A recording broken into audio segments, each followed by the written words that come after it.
కన్నీ పైకి చూడు. Hi hello అండి, వెల్కమ్ టు మై ఛానల్. మా కన్నిగాడు తనంతటా తానే షూలేస్ కట్టుకున్నాడు, డ్రెస్ వేసుకున్నాడు, బెల్ట్ పెట్టుకున్నాడు. ఆడు సెకండ్ క్లాస్కి అసలు ఇన్ని పనులు చేస్తాడంటే నాకు అసలు భలే ఆశ్చర్యం వేస్తుంది. నేను పని చేసుకుంటున్నానా, పాపం తనే రెడీ అయిపోతున్నాడు. అప్పుడే ఇంత పెద్దోడైపోయాడా అనిపించింది. కానీ నువ్వే కట్టుకుంటున్నావా నాన్న? వచ్చా? రాకపోతే నేను కడతాలే, సరేనా? ఏంటి నువ్వే కట్టుకుంటావా? నువ్వే డ్రెస్ వేసుకున్నావా?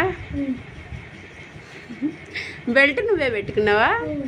మొన్న బంగారు కొండే భలే పెద్దోడు అయిపోయినావు. కానీ మార్నింగ్ లేచి చదువుకోవడము, షూ కట్టుకోవడము, డ్రెస్ వేసుకోవడము, బా ఎంత పెద్దోడైపోయాడు. మాకన్నీ ఇదే కాదండి పాప. నేను షాప్కి వెళ్ళి ఏం తెమ్మన్నా తెస్తాడు నా బంగారు తండ్రి.